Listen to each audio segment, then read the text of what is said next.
Before this video starts, don't forget to like and subscribe. I'll wait. Thanks! Now onto the video. Dragon Age Absolution is a show that... What the... Is a show that... is a show that forgot... Nope. Okay, look. I heard you guys and I watched Puss in Boots: The Last Wish, and boy is that a damn good film. But it was so good that I didn't fully feel like I could justify it in the script I originally wrote. Also, I need to find a way to show movie clips, legally of course. And I couldn't leave you with nothing, so I chose another comment at random.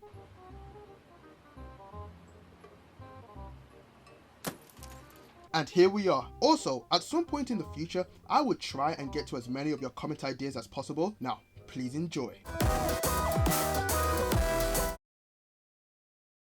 Dragon Age Absolution is a show that forgot to upload its season 1. Now, I know that may not be entirely factually true, but it sure feels like it, because after watching the first episode on Netflix, I had to scour the internet to check that I was watching the show in the correct order, making sure there was no other seasons under a different name. But no, the only content before this series is its video games, pre-adaptation, which is cool and all, but I am not going to play an entire game to try and understand the show, which is kinda meh in my opinion. Dude, if you haven't played the game, how would you understand and enjoy the references, bruh? Respectfully, I don't care. Because I didn't have to play League of Legends to appreciate the masterpiece that is Arcane. And that is the problem I have with Dragon Age Absolution. Starting with the plot. In basic terms, a group of thieves/assassins have to break into a secluded kingdom to steal a magical item that could cause great evil if placed in the wrong hands. Sounds like, you know, your classic D&D campaign. Now, what is this item they must steal? The Circulum Infinitus. In the words of Cassandra Pendergast, it does not matter. All you need to know is that it is an extremely dangerous artifact fueled by blood magic. And I, for one, cannot recall any good coming from something powered by murder. The plot itself isn't my main issue since it's simplistic and easy to understand, but throughout this show, there is an aura that we missed out on an even greater adventure. Not enough to stop you from leaving me to join the Inquisition. I asked you to come. But there was a demon-spewing hole in the sky. Somebody had to stop it from destroying the world. See? I would rather watch that show, but no, it seems we are stuck with the sloppy seconds, and if a demon spewing holes in the sky was from the game, why not just make an adaptation from that? So, we meet our crew of characters, whose names I don't remember, so I'm just gonna call them Horns, Tiny, Goatee, Elf, Scar, and Girl. Their personality traits fall into the categories of I'm a fish out of water, too trusting and naive. I think everyone is nice. I'm a short guy with a short temper. Also, I might be gay. I'm a gay black swarf swordmaster, and I definitely won't be killed off first. I'm the main character, but I'm edgy because I'm an elf. Life sucks because I'm an elf. I'm the only one that can complete this mission because I'm an elf. I'm the leader. You can definitely trust me. Even though I have this scar, I will never backstab you. I'm a girl. On their own, these characters can sort of work, but it's what the show does with them together that makes me believe they forgot to upload their season 1. When the group is first formed, we are led to believe that Elf and Goatee have known each other for a decent amount of time prior to the series starting with the way they interact with each other. It also seems that Elf and Girl had some sort of history in the past as well. Hey, Mary. You kept the scarf. No! You don't just get to... No, I know. Not after you just I'm sorry, but I don't care about your apologies. And I don't care about either of you. I have no sentiments towards this character or the scarf because they are bigging it up as if it was something significant in the past. A past we have never witnessed and probably never will. Scar claims he recruited Horns and Tiny for their mission beforehand. Now, normally in these types of shows, we get a mini montage of the recruits displaying their skills in the field that got them recruited in the first place. this is Quirion, a rebel mage and a talented healer. And that's Lachlan. Lord of Fortune, and a talented, whatever the opposite of healer is. But nope, you just have to take his word. Another thing this show does is that it just name drops important characters casually. And yes, that is a good technique to make the world building feel more realistic. In the words of Cassandra Pendergast, Tevinter Chantry was in possession of an artifact. A magister named Rizarin. Hamazine. But at this rate, it's like watching Avengers Endgame without watching any MCU film before that. I'm lost! And the palace is in the city of Nessum. That's why you needed me. Yes. But only because there was no other option. Very small window of time. And you're the only person outside of Tevinter that's ever been in that building. You know its layout, its defenses. You're our only hope of pulling this off, Miriam. Will you help us? Please. No. Elf doesn't want to go because that was the place she escaped from when she was younger, due to this city's prejudice towards elves, using them as slaves. We then get a bunch of exposition about the city we are breaking into, whilst our crew travel through barren and empty environments. Wow, it's beautiful. So is a mage's staff right before it shoots fire at you. Ooh, edgy. They BS their way into the city and sneak around enacting their plan. Later, they decide to cool off in the bar and... oh, what's this? In my seat, Elf. There a reason for that? I'm sorry. Is this more important than listening to me? Sorry, Elf. You're coming with me. Oh, hey! Keep walking. They can't look at the plans. Fair play on that one. If you share her, I can pay you for it. Don't tell me you care about some bat-faced bitch's honor.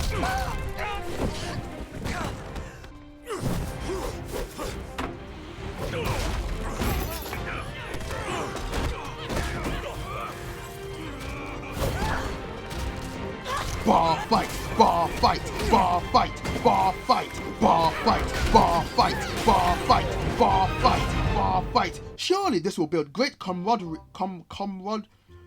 great teamwork between the crew. Can you just stop? You think you're all heroes punching a couple of drunk Tevinters?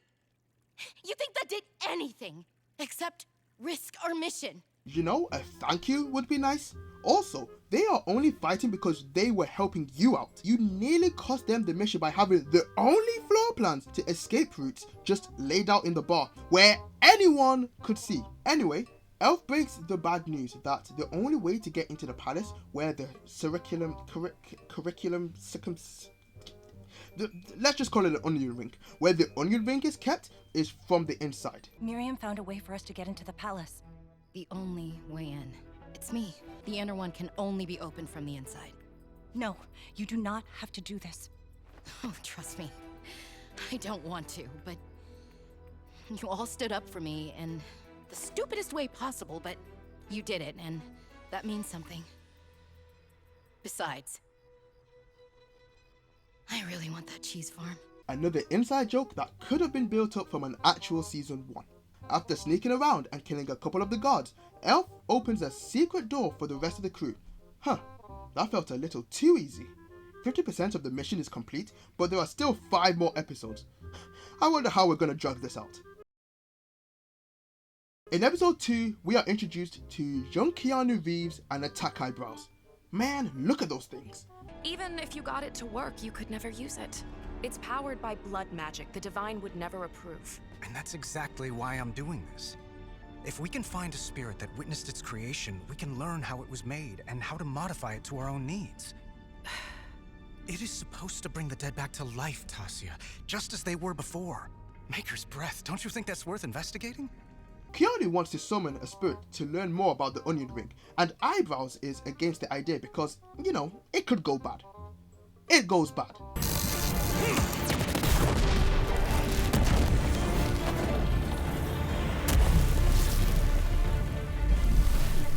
Say nothing.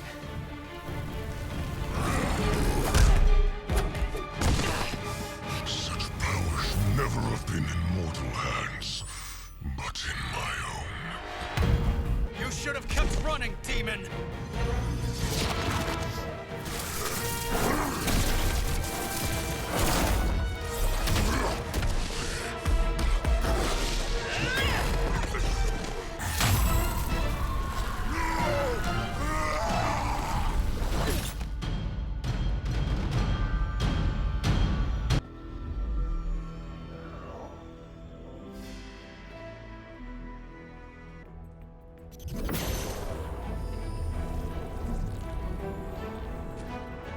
Meanwhile, Elf and the crew commence Operation Steel Golden Onion Ring, and when a young elf interrupts our elf hiding from the cook, it causes her to have a flashback to when she was younger.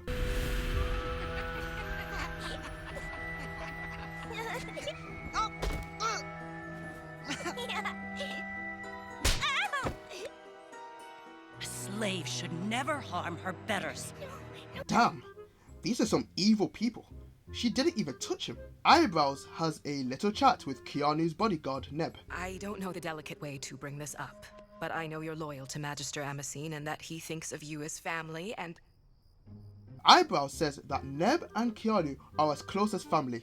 That feels like a hint. The cook shows up, triggering another flashback where we learn that our elf was forced to become a living weapon. Edgy. But to not compromise the mission, she snitches on the younger elf. Come on, you little Sega. It's been a while since I boiled all the pots clean. You're gonna change your mind, right? You're gonna save her. Any minute now. Any minute now. You're gonna turn around and help her. You're the good guys, right? No one ever saves people like us. Oh, how could I forget? You're edgy. Scar finally opens the entrance to the room where the onion ring is kept. Girl joins him, and it turns out that she is a master magician. I guess this could be a simple in and out. For what it's worth, I wish there'd been another way.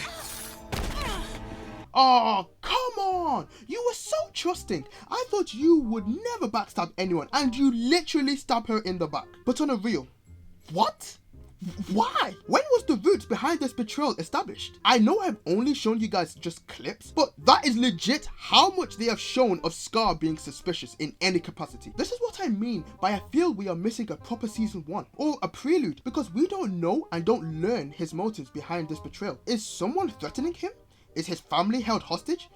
I don't know. And this is treated as a big moment, but we don't fully know these characters, nor do I really care. But anyway, Scar runs away with the onion ring, not before being fatally wounded by Girl. With no way to stop Scar, Girl resorts to setting off the magical security system, causing all hell to break loose. Meanwhile, filled with guilt, Elf tries chasing after the cook, but instead finds Keanu and Eyebrows getting intimate. Yeah, their thing. Those came from the vault. Divine Marconius built that vault to be a last resort. Its security system isn't meant to stop intruders, it's meant to stop a full-scale coup. It's designed to kill everyone in the palace. Seems things are getting interesting. Elle finds Scar with the onion ring bleeding out and... oh, he's dead. So what was the point of your betrayal? At least this can't get any worse. What the fuck?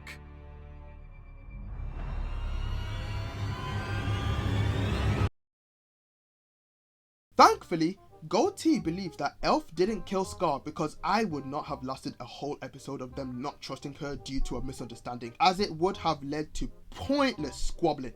You still have a dead body to explain. I didn't kill him. She's telling the truth. And why do you always take her side, huh? Because I know her. So, the security system that Girl activated in the last episode was some sort of monster resurrection spell designed to stop a full-scale assault and will kill everyone in its path, the residents as well as the intruders. Yep, it's a pretty shitty system. Because of this, Eyebrows locks Keanu in a safe room with Neb to keep him safe as she goes to retrieve the onion ring. No one gets in or out but me. No one. Yeah, I'm sure he's gonna stay there the entire time. The security system spawns PS2 graphics shaped like minions, which Elf, Tiny, and Goatee have to fend off to find Girl.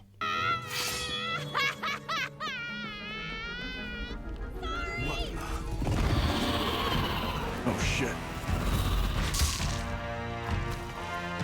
She just straight up killed those guys. Wait, are we the bad guys? Elf finally finds Girl. Yep, she's still alive, but is trapped in a magical prison. You are such an idiot. So I've been told, but I couldn't just leave you here. Where's Fairbanks? Let's get you out first. Are you not gonna tell her that Scar betrayed you and literally stabbed you in the back? And are you not gonna tell her that Scar is dead? Maybe it's just me, but I feel like this is some important information. PS2 graphics return, putting a time limit on this escort mission. Gotta be some kind of release. Couldn't find one. It was the first thing I checked. Then it's gotta be out here. On the bright side, you're probably the safest person in this place. Are you still not telling her about Scar's betrayal? At this point, I'm starting to think that you're in on it too. And without a proper season 1, I can't tell who can be trusted anymore. We cut back to Keanu and Neb in the safe room. I am a magister, and a powerful one at that. It makes no sense to lock me up when somebody could be out there right now robbing the Divine. There are things more important than the chain of command, Neb. Unless you're the perfect soldier. Wow, those hints are really hinting. We cut back to the crew trying to rescue Gil. How's it coming, Elf? We can't hold them off forever. See? Even he's calling her Elf now. Hera, I'm trying to save you. You can't, but you can still save the mission. Listen to me. That bastard Fairbanks attacked me. He stole the circulum and ran. But he's probably halfway across to Winter by now. No, he isn't. He was hurt too. Gave the circulum to me, then died in my arms. You have the circulum? Finally! It only took you 4 minutes. Why are we padding for time in a series that only has 6 30-minute episodes? We are getting dangerously close to Velma territory of filler here. Do not cross that line. Miriam, you have to take it to Kirkwall, now. Kirkwall? I thought the Inquisition agent was in Orlais. Fairbanks at that meeting. I have my own contact in Kirkwall. Who do you know and why do you have your own contacts? Did you know that Scar was going to betray you? Like I've been saying, these questions could have been answered with a proper season 1. We cut to Horns, who fights her inner bad guy and saves the elf slaves. Was that?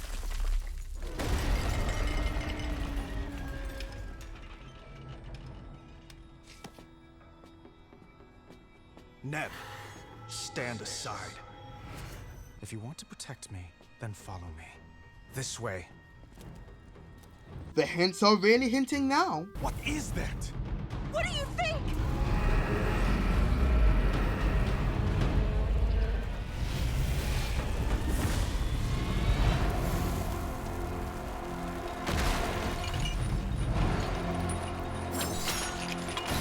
There it is. You know, for a show called Dragon Age Absolution, I thought there would be, well, you know, more dragon representation. The Targaryens are saddened this day. So, because of all the rockets upstairs, the dragon kept below the palace is freed, adding more problems to Girl's staying alive situation. Wait, no!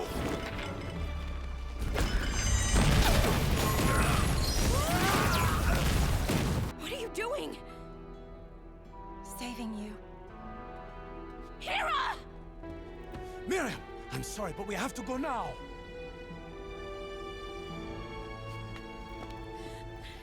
I just got you back. Just got her back? Who is she? Like, really? Who is she really? The only thing we know about her is that she's a mage and that she used to be in a couple with Elf and the Inquisition forced them apart. We cut to Eyebrows and her soldiers fighting off the security system. Commander, can't hold forever. We have to find an opening. Remember what I told you? Never take your eyes off the enemy. You literally just took your eyes off the enemy. We cut back to Elf and the rest running away, surely leaving Girl for dead, and they happen to, luckily, run into Horns. They all run away as Eyebrows soldiers spot them. They try to escape, but they are cornered by the guards and Eyebrows soldier. Perhaps I missed my calling. Miriam, it's so good to see you.